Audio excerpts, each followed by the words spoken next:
Fala pessoal, André aqui. Você está no projeto Finacom, o seu canal de informação sobre financiamento e construção aqui no YouTube.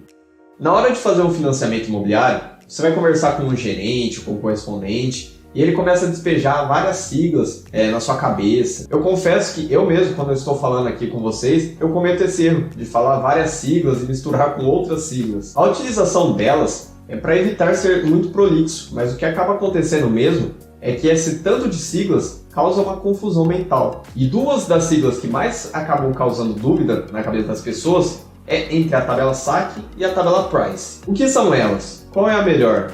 Tem certo ou errado na hora de escolher? Em primeiro lugar, a gente precisa saber o que é a tabela SAC e a tabela Price. Elas são sistemas de amortização de um financiamento. No nosso caso, que a gente conversa aqui praticamente todos os dias, financiamento imobiliário. Entretanto, a regra valeria para qualquer tipo de financiamento. O sistema de amortização nada mais é do que a forma como vai ser pago esse financiamento ao longo dos anos para o banco ou para a construtora. A tabela SAC representa o sistema de amortização constante e a tabela Price o sistema francês de amortização. A partir desses tipos de sistema, o consumidor poderá saber o quanto que vai pagar naquela parcela todo mês, até quitar o saldo devedor, isso já considerando os juros. A diferença entre elas está na forma e na rapidez que será feita a quitação desse saldo devedor. Na tabela SAC, as prestações são maiores no início e menores no final, e como o próprio nome já diz, é um sistema de amortização constante, ou seja, o saldo devedor é diminuído constantemente ao longo dos meses. Mas por que então as parcelas são bem mais caras no começo do que no final, se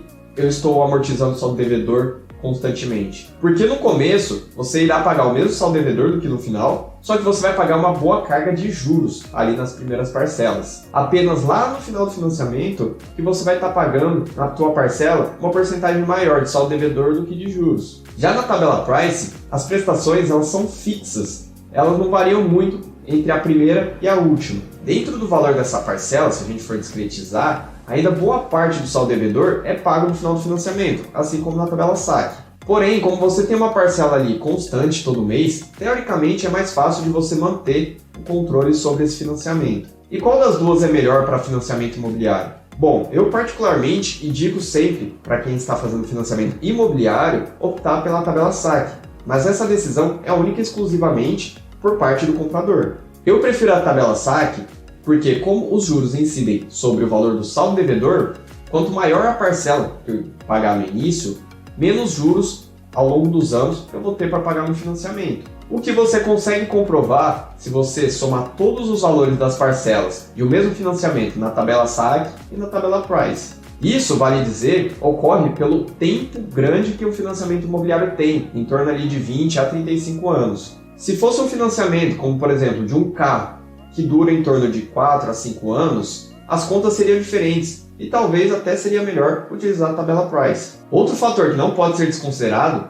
é a escolha do indexador do contrato do financiamento. Existem alguns indexadores padrões, como por exemplo a TR, que é a taxa referencial, o IPCA, que mede a inflação, e o indexado à poupança. Também é possível fazer sem um indexador, aí fazendo uma taxa fixa. Como financiamentos imobiliários geralmente são pensando no longo prazo, é muito difícil a gente prever qualquer coisa na economia dentro de muitos anos. Então, se for escolhido um indexador como, por exemplo, do IPCA, que mede a inflação, a gente pode ter uma variação muito brusca no valor das parcelas ao longo dos anos. Ou seja, mesmo você utilizando a tabela SAC, que teoricamente você tem parcelas maiores no começo e menores no final, por estar indexado à inflação, você pode ver as parcelas do seu financiamento subindo ao longo do tempo, o que contraria o que é a tabela SAC.